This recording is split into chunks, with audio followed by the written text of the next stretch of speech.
অ্যাঞ্জেলেসে ভয়াবহ দাবানলে পুরো বিশ্বকে হতবাক করে দিয়েছে। আগুনের লেলিহান শিখায় পুড়ে ছাই হয়ে গেছে হাজারো বাড়িঘর, বহু মানুষ গৃহহীন। আসসালামু আলাইকুম, বিসমিল্লাহির রহমানির রহিম। যে যেখান থেকে কে গিয়ে দেখতেছেন এই গিয়েগা প্রতিবেদনটা এবং গিয়ে আমেরিকা গিয়েগা দাবানলের গিয়ে আগুনে গিয়ে আমেরিকা আর পুরা শহর গিয়ে পুরা গিয়ে তামা তামা হয়ে গেছে এবং সিজনাল এবং গিয়েগা নন সিজনাল আর একদম গিয়ে ধ্বংস হয়ে গেছে। প্রায় গিয়েগা 150 মিলিয়ন গিয়েগা ক্ষয়ক্ষতি হয়েছে এবং আল্লাহ ছাড় দেয় গিয়ে ছেড়ে দেয় না এবং আমেরিকা ইসরায়েলকে সহযোগিতা করছে এবং এবং আমেরিকা ইসরায়েলকে সহযোগিতা করে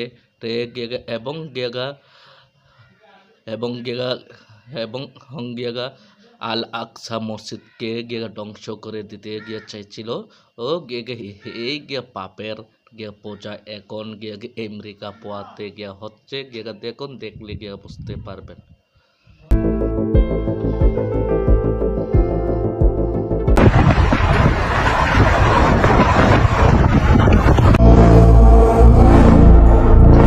লস অ্যাঞ্জেলেসে ভয়াবহ দাবানলে পুরো বিশ্বকে হতবাক করে দিয়েছে। আগুনের লেলিহান শিখায় পুড়ে ছাই হয়ে গেছে হাজারো বাড়িঘর, বহু মানুষ গৃহহীন হয়ে পড়েছে। শহরের বাতাসটা ভারী হয়ে উঠেছে ধোঁয়া এবং ছাইয়ে। প্রাণহানির সংখ্যা প্রতিনিয়ত বাড়ছে, আর পরিবেশের যে অপূরণীয় ক্ষতি হয়েছে তা বহুকাল ধরে থেকে যাবে। এই দাবানল যেন প্রাকৃতিক বিপর্যয়ের চাইতেও আরো অনেক বেশি কিছু, একটা প্রতীকী বার্তা। আমেরিকা এবং ইসরায়েল মিলে গাজায় যে অগ্নিতাণ্ডব চালিয়েছে, সে আগুন যেন আজ তাদের দিকেই ফিরে এসেছে।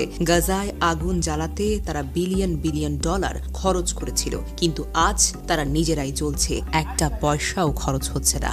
আল্লাহ সব কিছুর সৃষ্টিকর্তা এবং সর্বোত্তম পরিকল্পনাকারী। আল্লাহ তাআলা ছাড় দেন কিন্তু ছেড়ে দেন না। এই দাবানল যেন তারই একটি উদাহরণ। ফিলিস্তিনি, ইসরায়েল এবং আমেরিকা যে নারকীয় কর্মকাণ্ড চালিয়েছে তা মানব ইতিহাসে এক কলঙ্কিত অধ্যায়। তাদের এই হত্যাকাণ্ড কর্মকাণ্ড কি আল্লাহর চোখ এড়িয়ে যেতে পারে? নিশ্চয়ই না। আজ তারা নিজেরাই প্রকৃতির গজবের শিকার। লস অ্যাঞ্জেলেসের দাবানল যেন তাদের অন্যায়ের প্রতীকী প্রতিশোধ।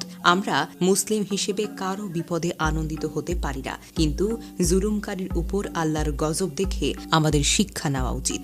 আল্লাহ বলেন, তারা পরিকল্পনা করে, আল্লাহ তো পরিকল্পনা করে, আর আল্লাহ সর্বোত্তম পরিকল্পনাকারী। সূরা আল ইমরান আয়াত 54। আমাদের উচিত আল্লাহর উপর নির্ভর করা, জালিমদের বিরুদ্ধে ধৈর্য ধারণ করা। নিশ্চয়ই আল্লাহ সব কিছু দেখছেন, তিনি ন্যায় বিচার করতে সর্বদাই প্রস্তুত।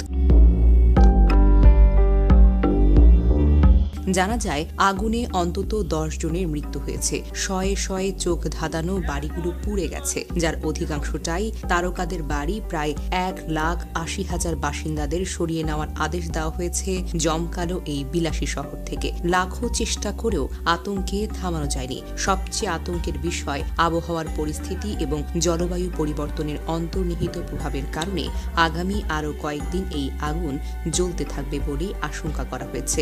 সবচেয়ে বেশি ক্ষতিগ্রস্ত অঞ্চলগুলোর মধ্যে রয়েছে প্যাসিফিক প্যালিসেডস এবং আলতাদেরা, যেখানে বহু মিলিয়ন ডলারের বাড়ি সব ছাই হয়ে গেছে। প্যারিস হিলটন, অ্যান্থনি হপকিন্স এবং বিলি ক্রিস্টালের মতো তারকাদের বাড়ি পুড়ে গিয়েছে।